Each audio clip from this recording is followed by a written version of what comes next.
And welcome back to the European Challenger Series. I'm QuickShot, joining Stress for one more game before Pulse tags back in. Millenium absolutely crushed SK Gaming. I do have to mention very quickly that I think the LCS casters joining the broadcast here are bringing bad luck when it comes to Millenium. Last week, Deficio cursed Millenium. They lost 0-2 after he predicted their 2-0. Yep. This week, I cast their game and everything breaks. Yep.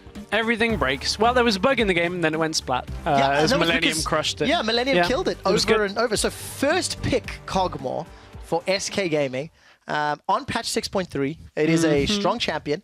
And then Millenium just draft every champion they can that can just get to him. Well, this is the evolution of like picks and bans and meta that is fairly unintuitive for a lot of players at home. That is like, oh, this is super strong. This has to be strong. It's always going to be strong, right? Wrong. When there's a skill disparity, better teams find out the ways of beating the OP picks like this. They know, okay, you've got the Cogmore. It's a strong pick. But we know we're at a higher level, and we know we can take this 2v2. Yeah. We know we can dive you. We know we can set ourselves up for an advantage. So this is the evolution of when you see strong picks actually start to peter off. And I wonder whether we'll see that in the LCS as well this week, because there is the potential for teams like G2, H2K, Vitality to have figured it out and be like, well, you have Cogmore. We've got a way of playing against it. Yeah, it's always impressive to me when you can see a team that understands the opening of an opening and they can use their team comp effectively to punish it. And in doing so, they close the openings for their opponents, right? Because Cogmore needs time to farm up. He needs time to get those items.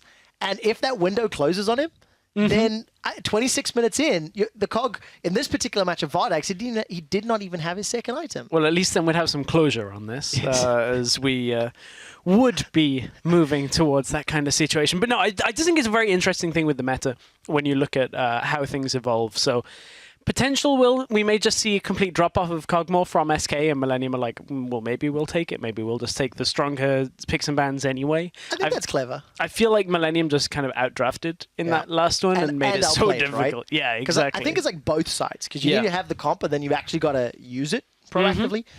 Just to give you guys an update at home, there was obviously a bug splat from our observers' PCs. We did manage to catch the end of the game. The second match, Picks and Bans, is running. We will be getting ourselves ready for that very, very soon. And of course, if any tiebreakers that happen at the top of the table, one of the scenarios is for SK to actually bounce back and pick up a win. They're going to have to somehow shut down Hunt Summer. He went 9, 2, and 12 as Lucian in that previous game. And I just want to highlight, how well Hunt Summer played, because we critiqued him last week, him and Masterwork, for falling off. Played Kalista, Tom Kench, I remember, and I really did not like their synergy in that matchup. Yeah, I wasn't so keen on that either, but this time worked beautifully for Millenium. They knew that they could take the advantage against Vardax, who last week had a successful week on Caitlyn. We talked about it, how the comp was around him. Well, this time the comp was around him. Unfortunately, had more deaths in that game than he did all of last week in 2 games, 0, 5, and 3. Realistically, Millenium built a composition that was just going to dive on him and set him up to fail from the very first minute of the game. And it's difficult to play like that, especially on a champion that's so brittle early game. And remember, you're opting into 2v2 lanes. If you're going to play the Cogmore and there's all those threats of dives, maybe try to take the initiative to do the lane swap. Right, picks and bans we're getting very, very near to. In the previous game, we had a lot of conventional bans with the exception of one. So SK banned out Fiora, Kalista, and Lulu. They were blue side. That's not changing. Millenium banned out Gangplank, Corki, and the weird one, Braum. Yep. But Braum was clever in the context of denying, some of those disengaged tools. Yes. Not only the disengage, the protection from the Gragas ultimate, because the interaction where the Gragas ult doesn't go past Braum's shield, that's not the major reason, but it's one. But it's one thing that contributes towards that being a good ban in the end of all things. I was a little confused by that at first, but it started to make sense as we saw the comp together. So as we're getting ready for game 2 now with Millenium on blue side, SK on red side, do we see the Lulu ban priority shift? Do we see the Cogmore even ban worthy? Maybe it's not early pick worthy, but how would you expect this next pick and ban to play out? So I wouldn't be surprised to see Millenium ban out the Twisted Fate here, because they've got the freedom on blue side to do it, and they know that SK have the option to kind of pick whatever they want on their first rotation. That they probably would look to first rotation it.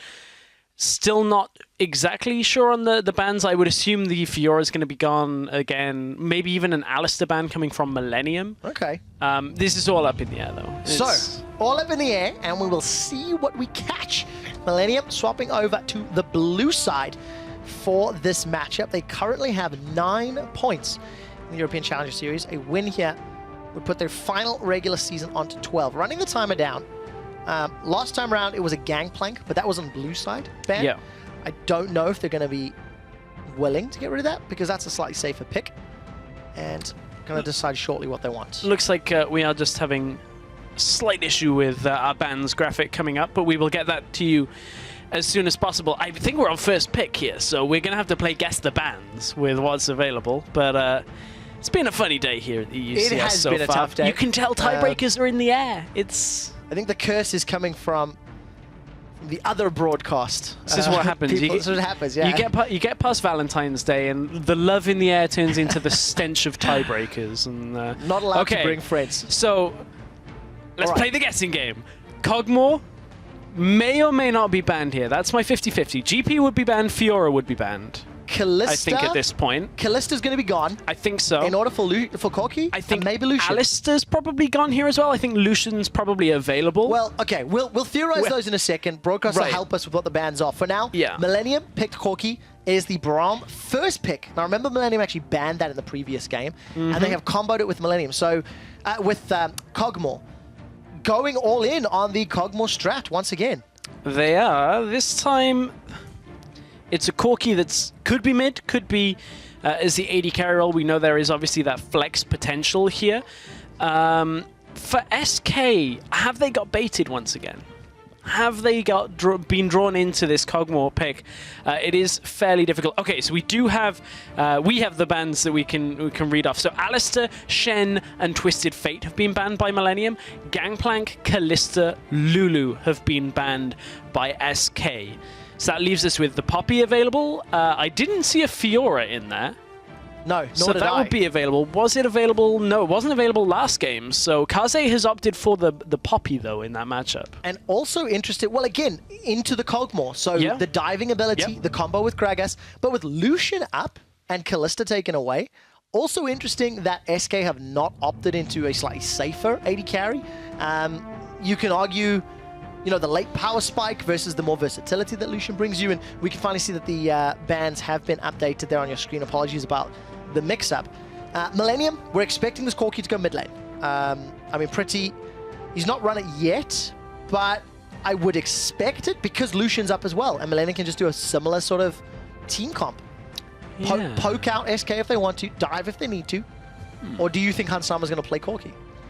I think that's probably going to Pretty. Yeah. Now that they've seen the rest of the setup here, they do have to be careful of a Lissandra TP play with the lockdown. Probably going top lane right now. Expecting Hansama to pick up something, either the Lucian. We've seen him play Draven, we've seen him play Vayne. Not sure about either of those in this scenario. What was it, 1,800 gold or something on that yeah, bounty? 1788, I believe it was, the bounty that he inevitably cashed in towards the end of the game. So the Nidalee pickup once again for .go did a great job. That was one of the things that SK actually did well. In the beginning of last game, keep in mind, he was like double the jungle CS of Joko. Problem is, Joko got more done on the map the later the game got. He had that ultimate available, started getting into lanes. Yeah, the farm never was relevant because Joko was just able to force the fights. Lucian is locked in, so Hansama will get his hands on that very versatile ADC, and it will be a Morgana support here for Masterworks. So some disengage and some safety, Black Shield against Lissandra. Yep. I think that's clever. Smart pick and ban once again, but it'll be slightly less aggressive with no TF in that mid lane. Yes, the dives will be much harder to do. The same with the support here. No Alistair means they can't really go aggressive behind turrets. But the package will allow him to once again play a similar... That is true. Quasi-global, pseudo-global, one of those words. It's okay. There was an opening of an opening there, and you kind of went for it with a word. And there's a buzzword in there somewhere, I'm sure. But don't worry about it. I think I used 3. It's okay. Yeah. So an opening of an opening. There we go. I got there before you. Yeah, you did. Right. What do SK round out their quick team? shot. What do Too they slow round out on their the team draw. composition with? Suno is going to be Ooh, playing okay. Zed into this Corki. So it's another sort of assassin versus X matchup. But there's a time limit on the usefulness of that Zed. Means we're very likely to see the Duskblade of Dragthar, though. There is one issue with Duskblade, Okay. and that is, and we'll get to this in the game, the BF sword buy for Zed is one that is particularly difficult, just because you've got to save up 1,300. So there is that timing in the game, though, where Suno, if he gets onto Hans Sama, the Black Shield's not really going to do too much from Masterwork. It's going to force a QSS fairly early from Hans Sama. Maybe the same for Pretty as well. But once they do get that, it does kind of get rid of a lot of Zed's potency. And not only does it get rid of Zed and Lissandra's potency, but the MR and the eventual upgrade into some lifesteal will also help against Cogmore. So there's some clear itemization routes here for Millenium. But I do think the power spike and the time frame from when Cogmore is like useful will be supplemented by this Lissandra Zed. Especially by the Zed as well. It also gives you very strong side lanes. At the same time, Zed should be able to 1v1, I think, everybody. Poppy Zed is an interaction I don't see too much. Yeah. So maybe Poppy gets strong enough that she can just weather the storm. Depends on what part of the game we're looking at. But definitely strong side lanes. Interesting setup. SK, they're playing a tough setup, but theoretical strong side lanes because Sleeping is playing a champion we've not seen him play before. Yes, He's had 3 games of Shen. This is the first time he's going to be on that Lissandra, so now we need to see his decision-making. And for Sleeping, he actually cannot afford to have those half-hearted teleports once more. So, guys, there's your team compositions. Jump onto Twitter. Hit us up, hashtag EUCS with who do you think will win? Hashtag Millenium win if they're going to go 2-0, or hashtag SK win if they will give us the dankest timeline and the possibility of a tie for first and a tie for fourth. Because you know the oldest meme in the LCS and EUCS book, Europe loves ties. Well, we've had them since the beginning of time, so always not quite as bad as we used to have them. I remember that one where Crepo actually played in the I cast fabled. it. I remember it very well. Okay, I wasn't there. Sorry again. Like, jeez. Disappointed dad quick shot by the sounds of it. I think we hit like 12 games in one day. Something ridiculous. That was the game that actually Crepo and Frogan swapped. So the 100% win rate on Anivia. Yeah, anyway, that's old news. Stand aside now. New young hotness challenger is out of here. So especially if Millenium keep up this tempo. Like if Millenium play the way they did in this previous game and the way they did in weeks 1, 2, and 3, we'll just omit 4, pretend it didn't happen. That's a squad that legitimately could take down a Roccat or Giants or maybe elements of Splice, whoever's going to be that third team in promotion. Especially, and this is a tough one, especially a team that are playing the way that Giants are right now. Is Giants, they've even come out and said themselves, Godfred said it in an interview last week, you know, we don't really have our playstyle fixed. Yeah. Well, Millenium in the last game had their playstyle fixed, and they played it exactly the way they needed to. They knew what they had to do, diving and being very active on the map, and that's something that some of the LCS teams just don't have right now. No, they certainly do not. And SK may be revising their lack of lane swap in the previous game. Oh no, the patience reset. Yep, just out of range. Doko as well as Sleeping. Oh, he's still not done yet. That's a very, very angry frog. He's going to be chasing for a long time. This is great interruption from Masterwork because SK opted into the lane swap.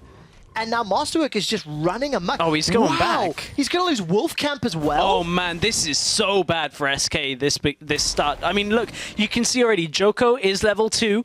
Kaze, I'm just going to double-check if he's alongside him. Yeah, he is just going around as a 2-man pairing. So for Millenium, they've had a lot of freedom in this early game. Importantly, Hans Sama down in the bottom lane on his own is soaking experience as well. Doko has his smite, so should be fine. Oh, he's got smite. Is Doko going to pull a broken shot? Well, he's already died to camps once. Okay, survived. Manages to get away with it. But all of the power of that early game Nidalee has been delayed and stalled out because of just very, very smart play by Masterwork. And not only that, Sleeping is only now getting his first parts of experience in this game, and that is off the small Raptors. He was actually at 0 experience And in a 2v2 scenario, in a 1v2 scenario right now, he probably would have absorbed more experience just being able to go to his own lane and sit behind the wave. Problem is, it's a bit difficult when you've got a Morgana and a Lucian. They're going to try and pressure you out as soon as Morgana returns. So congratulations to Millenium. Very strong start. The cost is, of course, free experience, farm, and time on Vardags' Cogmore. He's got himself a small advantage over Hunt Summer. And luckily for SK, on a jungler like Nidalee, he's going to be able to reset, clear these camps very quickly, and should, in theory, be able to claw back some of that deficit, but it will take time. Some of it, but his counter jungling is somewhat less effective than in a standard scenario, because the way that you trade off your weak side for your strong side, it means the blue buff area, the bottom jungle for SK, now becomes Millenium's while their 2v2 is there, or the duo lane is there, so Millenium have free control over that. So there's less priority from .go now on counter jungling and just taking jungle from what is essentially his. Yeah, clearing the half where it's safer. But now it's dangerous. Look at the duo lane running up from Millenium. The jungle isn't with them, so it's not a 4 versus 1, but if Millenium had the idea that .go was there on his own, they could look to move across with the Corki. They don't quite have the vision for that, though. Yeah, a couple of pings, though, inside the jungle of that left-hand quadrant.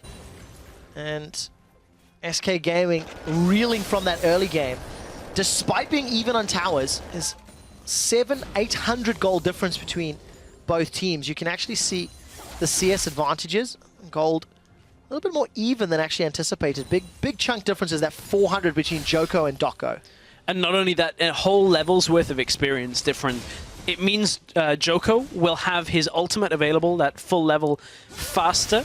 So .go has to be very careful on his counter ganks. He means he can't skirmish effectively. Normally, one of the weaknesses of a Gragas this early on in the game is in a 2v2 scenario, you tend to not be able to skirmish quite as effectively. Problem is, if you've got or the solution to that is if you have your ult, easy to pick and choose your fights. Yeah, very, very easy.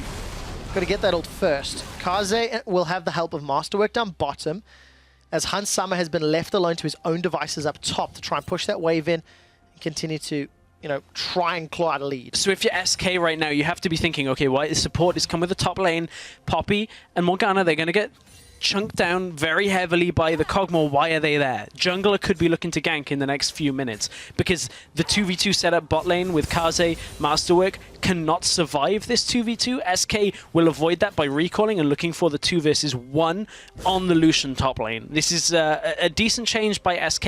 It is somewhat late though, as they could have been looking for that earlier. Yeah, but it's good to be seeing it. For a team like SK who fell apart so early on in the previous game, I think some kudos to the guys' mentality, maybe, coming into this match. Ooh, Hans Sama might be in trouble here. No turret. All right, Hans Sama. He's going to have vision of .go at the very least. And look at the support. Hans Sama, if he decides to go over this wall, this could result in a problem. Flash and heal is available. The bait is good. The dash forward. Hans Sama gets caught by the exhaust and will be stunned out by the concussive blows. Hans Sama should be giving up first blood, and he does to .go. And that right there is a very overconfident mistake by Hans Sama. He had the vision of Nidalee. He knew that the rest of SK weren't properly on the map, so could have been looking for top lane. Honestly, the Nidalee on the ward is the big giveaway there. Because why is Nidalee there if she's not looking to dive? He turns around to farm and thinks, okay, I'm safe, she's just farming, I'll go and try and disrupt. All of the good work of keeping .go down has now been evened out thanks to the kill. The tempo is somewhat in Millenium's favor because they got onto that tower just a few seconds earlier. I officially take that back because it is in fact SK that secure the first tower. Sleeping will not get caught in a stun as Kaze's heroic charge somewhat falters. But inner turret's traded, and SK, despite being heavily down in CS across the lanes, still marginally behind in gold. But it's Millennium's play onto mid lane here that could swing this game in their favor here. If they can get the mid tower with a package coming up, oh, it's a bad fight though. It really is. Exhaust onto Suno. Black Shield will not help him. Joko is now in trouble. SK Gaming, they are looking to take the fight to Millenium. They've got their 3rd kill of the game, and they're not done yet. That is a very good teleport from Kaze. They've got one back onto Doko. SK are trying to peel away as Pretty is running out of mana, running out of health, running out of life. Kaze will get rooted in place, and SK, they grab themselves a 2-for-1. I'm not so sure I agree on the teleport there. When Kaze came into the fight, had it been slightly earlier, they maybe could have taken that fight as a unit. Problem is, the rest of SK were grouping far quicker than Millenium could have. Hansama was over in the top lane looking to push on the top side, and I thought Millenium had an opening mid lane to try and get that tower down, but they couldn't get it fast enough, and then in came the fight from SK. So Masterwork, he tanks up the tower. This is already gone. Suno's getting this kill 100% of the time, even through that exhaust. So from here, Millenium are running down. Hansama top lane is still not even coming across. He doesn't want this fight. The teleport is fairly late here from Kaze. I don't think he actually was committed to it, otherwise he could have gone back into the bush by river. From here, Kaze overstays after this. Kaze looks to go aggressive onto Unlimited, then sees Sleeping. If it had come down, may have been able to get out, but that Lissandra was always going to come forward for him at that time. Yeah, and he managed to close the kill out. So 2 assists for Sleeping and 2 kills apiece for Doko and Suno. And SK, they've got themselves a very good kill advantage. They've got to use the gold and the time effectively if they want to pull themselves ahead. Oh, Doko, he's going to get caught out. Pretty's got the package. We talked about how he can impact the map, and that's exactly what Pretty wants to do. We'll run down Doko. Sleeping is now caught between a tower and 3 members of Millenium. We'll find out if H2K virus was a thing or not. Millenium and the bug trying to chase him down. Well, I mean, Millenium aren't able to go fast enough. This is a difference of their composition this game to the last game, is the dive potential just isn't there. Kaze is trying to farm out behind Vardags. He's banking on the fact that Vardags is low mana, that he can't actually do too much. Run down. I mean, if you look down at the minimap, Vardags is going to run down Kaze. Oh no! Kaze, run! Don't turn back. Zed's coming. Here comes Vardags. Who does he want to give the kill to? This is such a big deal. He's got to get the buckler! Oh, he didn't get it. He was never going to get it, but... Hey, look, at some point, if he'd have stepped on the buckler, maybe he could have got the shield and traded. For what? 3 extra seconds? More damage. I mean, he was always dead, because the Cathian surprise was going to kill him anyway. Yeah. If he'd have got the kill. I actually wasn't thinking that far ahead. So Kaze knew he was dead. So this is an interesting situation, Stress. SK are up 5 kills to 2, but Millenium have got an additional tower and a boatload of additional CS. Look at the difference between Joko, between Pretty, and their opposite numbers, as well as even Hansama. So in actual fact, SK are still down 1,000 gold, but unlike the previous game, Morma Mortius already completed for Suno. Guinzu's Rageblade already completed for Vardags. So they have become enabled, but they may have prioritized a dragon over even more global gold. That's going to be a tower for Millenium. Tower for Millenium, dragon to SK. Millenium did get top tower as well during the very exciting buckler trade on Cogmore there. But I think it's one of us. Hey, look, I get very excited seeing where the buckler's gonna land. I'm hyped for Captain America, man. You got to throw them shields. You do you, right? You do you. The Rift Herald's being secured here by Millenium, as Sleeping will not be able to really interrupt that claw. Kaze's got a little bit of priority on the Sheen build that he's secured, and Millenium will have some support coming up this top lane. It's a 2,000 gold lead thanks to that outer turret for Dragon Trade we saw a few minutes ago. So Millenium, they had a bit of a rough period the last couple of minutes, just picking and choosing bad fights. But Suno hasn't been able to actually step into his wave and farm in quite some time. 107 CS, 108, just constantly ticking up now for Pretty, and Suno is fairly static. And he even had the lead on this matchup, remember, or at least this setup. He got that kill on Masterwork. Yeah. Was able to go back. Was falling behind in CS from fairly early on. As Pretty was able to bully him out in that lane. But SK Gaming now going to group themselves around middle. Remember, if the potential tie for first and fourth is to happen, SK have to win this game. Millenium, if they want to get as high a seed as possible. I obviously want to close this out. Kazi's going to interrupt the dash with Steadfast Presence and knocks them a mile and a half got away. back in, though. But the Shadow will allow Suno to chase back onto Kaze.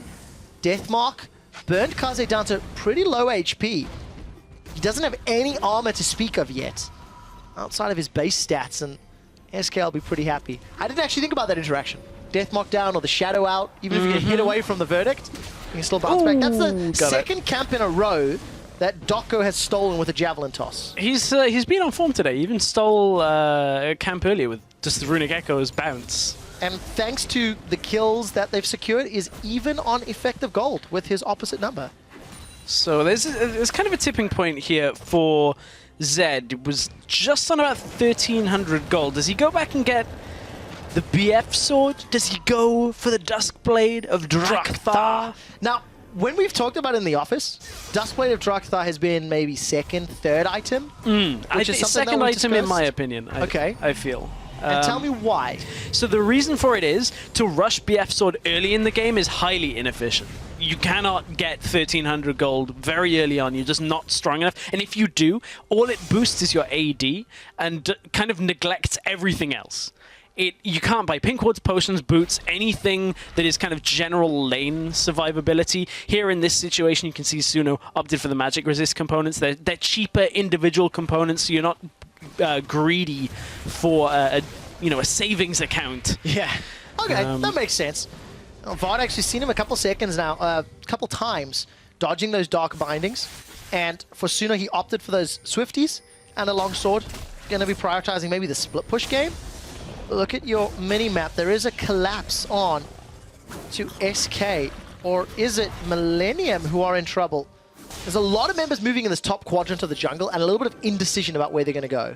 The other thing, as we may have a moment, I just want to talk a little bit more about Duskblade.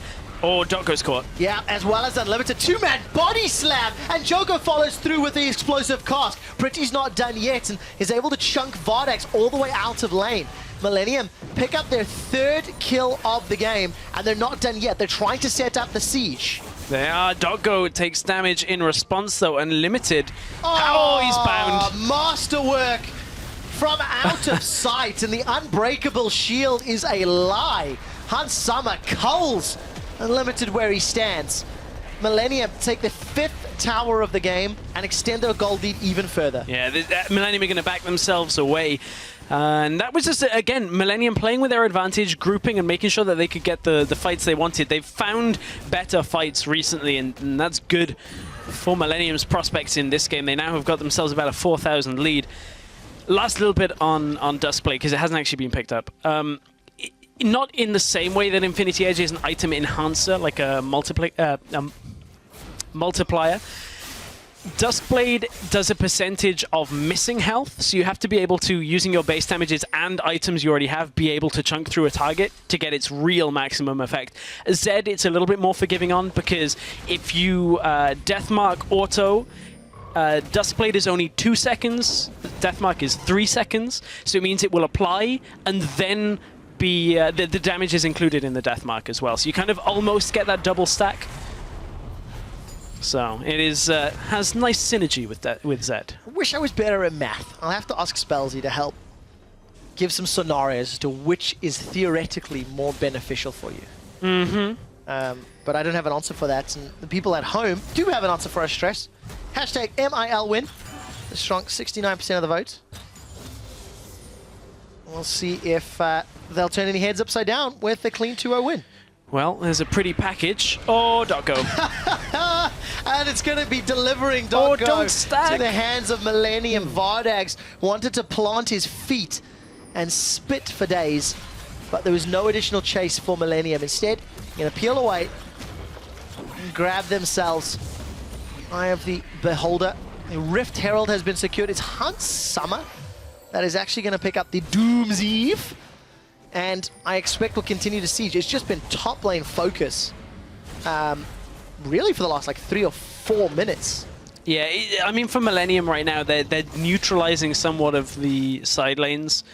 that SK have. They're saying, okay, you've got a Zed, you've got Lissandra, we're not going to let them push. Leave them in the same lane. I don't know how I feel about Zed and Lissandra being bottom right now. Oh. That seems like miscommunication. Sleeping probably looking to teleport top. Let's find out if he can. Kaze is being jumped on. Glacial Tomb comes down. Suno's going to continue running out. He may get one back. Turret so shot close. will not be enough. Suno and Sleeping have to use everything to get the kill. Also, Unlimited was able to get the shield up, which I believe blocked Joko's explosive cast. So some good reactions. But at the end of the day, a 4-on-3 plus Doom's Eve means that Millenium get their 6th tower of the game. Now, is there a teleport play off at the side? It's not home guard time yet, only 17 minutes. I was wondering if Lissandra's going to look to come in through Tribush or one of the bushes back there, but SK don't actually answer in the top side. They did get the kill in the bottom lane and the tower, so it's not the worst trade for them, but still, Millenium are advancing their control of the map every single play. And just great, proactive, aggressive moves. Millenium are consistently forcing SK to play on the back foot. QSS has already been picked up by Pretty, so Lissandra and Zed's impact is somewhat reduced. And a Phantom Dancer for Hans Summer. Again, that's damage reduction, so it means the Zed, the Lissandra, anybody that gets on him is going to have less impact once he's thrown out that first auto. I'm talking about it a lot because I am hyped to see the Zed. 1300 gold is on Zed right now, and he just came out of base before 1300, farmed a jungle camp, and is recalling. Is the sun setting? So either I'm getting baited and he's not buying Look at items, look at items, look at items. I'm ready. I'm ready for this. The BF sword buy plus a pink cord. Where's the pink ward? There's the pink ward. Okay. Oh, I thought it was 2 pink wards for a second. The sun is setting.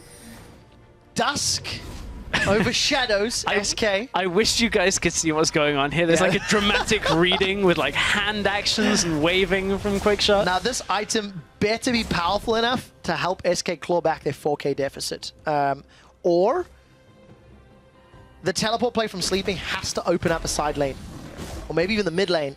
If they can get that outer turret down, it's worth more gold. So there's challenges here for SK because we're 20 minutes in and they're still very far behind. They are, but they've got the Cogmore. There is the hidden impact. Okay, here we go. It's not display time yet. No, Drukthar's not available.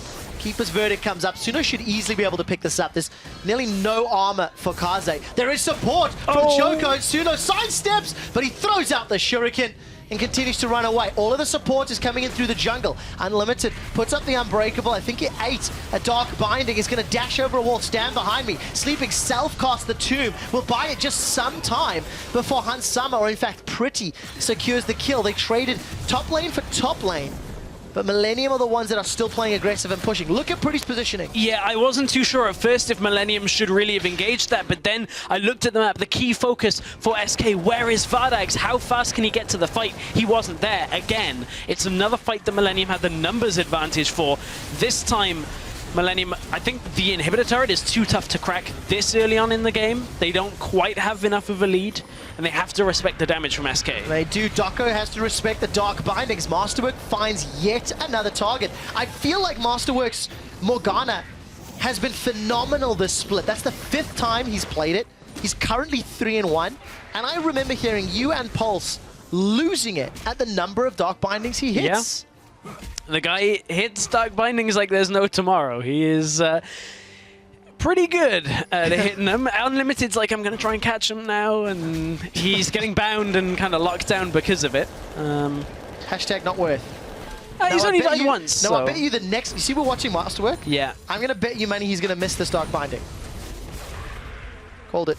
Good job I didn't take that bet. Are you some kind of wizard? I should not be that smug, actually, because... What? Really? It is time for the Dusk Blade of Druktha. I really hope I'm saying that right. Otherwise, Live Design in Santa Monica are going to be really angry with me. That's the first time that I've personally seen it in a European game. We did not see it on LCS. So, I think we actually saw it on Hans Sammer once, believe it or not. Really? I think in a game they were ahead. I would have to double check that. I'm sure Pulse will be I know Hans Sammer has been playing it in solo queue. I may be wrong, but on Draven. Okay. I can see that. Typically, if you have 2 seconds of auto attacks from a Draven that's juggling axes, you're dead. Yeah. Yeah. So it's at that point, it's like amplify the damage. Let's see, Unlimited flashed over the wall. And after the Caster Curse, Masterwork can't follow him with a Dark Binding. I believe Pretty has the package available to him and the ability to react if he opts into it. Joko will hold onto the cask. The knockback was not used. And SK are now playing defensive duty. There's not a lot of wave clear to work from. They've got some AoE, but it's non-traditional at best. And it is reliant on Vardag standing still, which then opens him up to get comboed by Millenium. Suno's true power, though, has started to fall off. 2 QSS on the side of Millenium.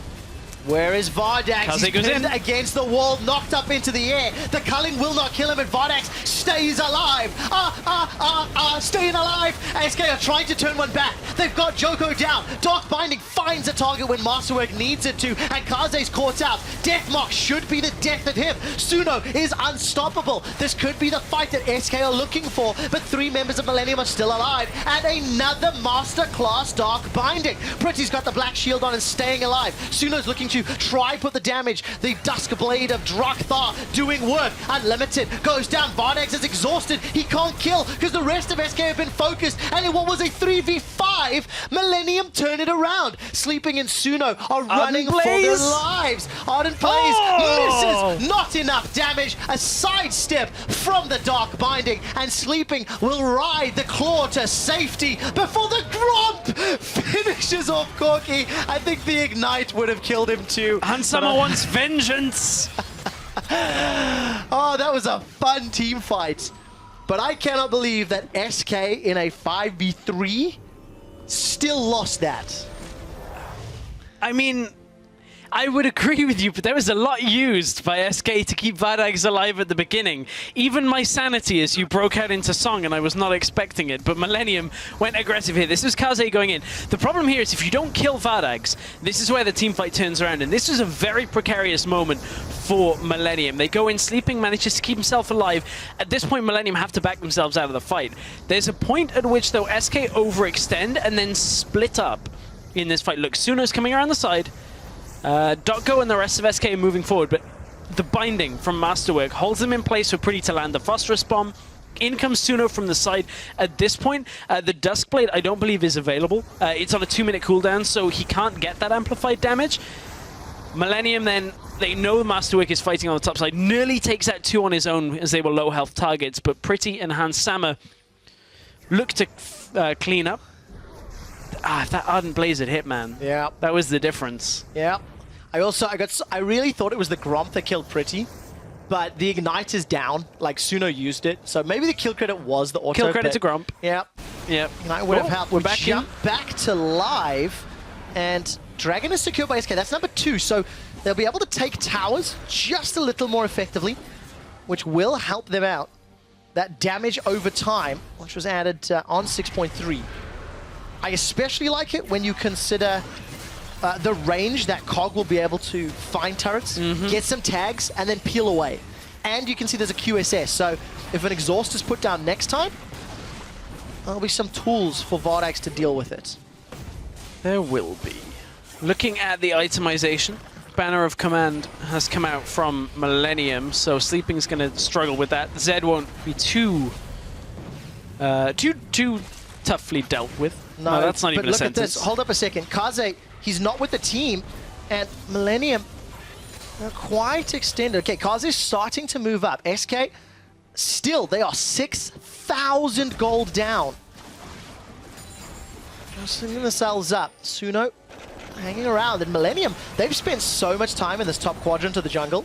Dark Binding connects onto Dotgo. He's going to be in trouble. Culling flashed away from. Now Dotgo's going to be the target. Vardax comes down. Glacial Fissure knocks up Masterwork. Deathmark comes down onto Masterwork. Masterwork will be taken down. Sleeping uses a self-cast before he's pinned against the wall, and he's knocked up into the air. It's a 2-for-1 as Vardax gets sent to the Acathian Surprise. Will not be able to pick up any additional damage. It's a 2-for-2, but Millenium with priority. SK were bailing at that point, and Vardax didn't seem to get the message. He just stood there and committed to the fight. There was nobody to peel for him, and he just died faster than he could actually output the damage. From here, Millenium looking maybe for the inhibitor. Well, they're going to continue to chase down. Suno forced to use that shadow to stay alive from the pin against the wall. Unlimited and Doko, now they're looking to run down Kaze. Kaze's got a lot of tankiness. Spirit Visage and Sunfire Cape, crucially for SK Gaming, the inhibitor stand. So here's a replay of Doko getting caught and then it being turned around. Yeah, I want to see exactly what happens here with Vardax getting caught out, because he moves forward, eats the barrel.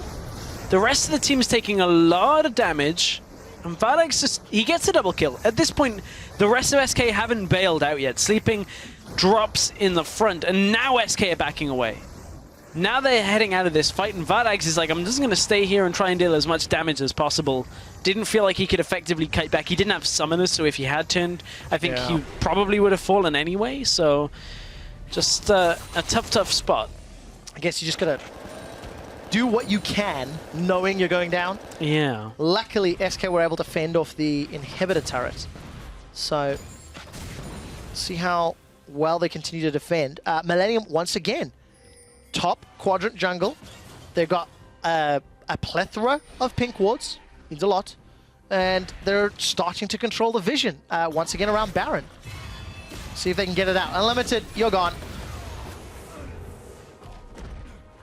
Not much else to say there, I'm afraid. No, that was a pretty straightforward pick, if I'm being honest. I learned a term from Cyanide. He made an oopsie. He made an oopsie. Well, happy little accident. Yeah. Although that wasn't too look happy. At that. Sleeping actually walks into the cast that will actually punish Joko. Vardax is able to put the DPS down. Masterwork gets caught out by the Duskblade as well as Deathmark, and he gets taken out. All of a sudden, SK have found 2 picks. Hans Summer, QSS, and a long-range package from Pretty will take down Doko. It's not done yet. Pretty's looking forward for Sleeping. Vardax wants to plant his feet and put the autos down. There's a split from SK. Hans Summer with a double kill. He's looking to chase for more. Icathian Surprise will put some good burst onto Hans Summer, and Suno thinks about it before backing away. Suno's all of a sudden got the backup of Unlimited. We're 29 minutes into the game. Kaze finds him! Oh, hide and seek champion 2016. Kaze wins. 31 kills to 29 minutes. SK Gaming are falling further and further behind. Further and further behind, and that is the same kind of situation as their hopes for 4th place. As a playoff spot is on the line. If they can win this game, they would tie up the Copenhagen Wolves. But actually, Copenhagen Wolves have the head-to-head. Yeah. Well, we'll figure that out once this game begins to wrap. Because the teleport comes out from Kaze. He lobs a buckler into the face of Unlimited and is able to bait out the Glacial Fissure. I think that's a big deal, because if SK Gaming want a team fight, they need that. Doko's down. And another just easy pickup as Masterwork connects with the Dark Binding. You have to feel it's now a matter of time. SK, they dug deep and were able to have some glimmers of hope. But unfortunately, it just was not enough. Inhibitor's going to fall, and Millenium, they can play this one out safe and simple. Yeah, I don't know whether SK actually can defend this right here. They need somehow Suno to go massive in a fight. Well, they need more than that. Joko's jump forward. The culling will find Vardax. It's a fight to multiple fronts. Suno's knocked into the air by the verdict, but for the tomb is used just to buy some time on Kaze. They've currently traded 1 for 1. Top for mid, but there's a quick follow-up as it's a triple kill for Hans Summer, taking out Suno, Doko, and Unlimited. Vardax follows shortly thereafter. Hans Summer's not done yet. Kill credit to Pretty, stealing away what would have been a quadra kill. The Nexus is being focused down, and Doko just trying to buy time. It was his death that started the base destruction, and it will not be a death to finish it. The banner he got Pretty. Javelin will take out Pretty, but I'm afraid it's too late for SK Gaming, and Millenium go 2-0 and hold on to first place temporarily. Yeah, depending on the rest of the results today, they may have locked a first place spot for themselves, but that was the first game was the Millenium we expected. The second game was a bit of the overconfident Millenium that we saw at the beginning, especially just the way they were picking fights, the teleports completing. Still they kind of reassure themselves, and then it looks a bit more solid of how they close out the game. Very bloody game, though, the second one. Yes. I can't remember how many kills it was at the end. It was around 30-something in about 32 minutes. But one of the important things to take away from this game is the fact that Millenium bounced back from a tough week 4. And the horror scenario of top of the table and bottom of the table ties is now no longer possible. So tiebreakers are still a theoretical thing, but the potential of between 6 and 10 games is now out the window. So I'm a little sad because I like more games. Even though you would have been the one that had to cast it. Yeah, I'm the one that would be sat here with Pulse. But if we were in 10, maybe that would have been a little bit different. Maybe you would have graced us with your presence again. Yeah, and broken just singing else. Voice. Yeah, I'm not yeah. looking forward to I thought you were in social. pain at first. Yeah, I'm not looking forward to honestly social thought you were that in pain. You're like, staying alive. I was just empathizing with SK Gaming because that's what it felt like in that second game. Did you used to be in like a BG South African tribute? If I did, I hope there's no footage to prove it. But congratulations to Millenium. 2-0. They take down SK Gaming. SK's now hopes of making playoffs, I believe, are removed entirely. We'll have to see how that one works out. But for now, we're going to head to an ad break. I'm Trevor Quickshot Henry, and don't touch that browser.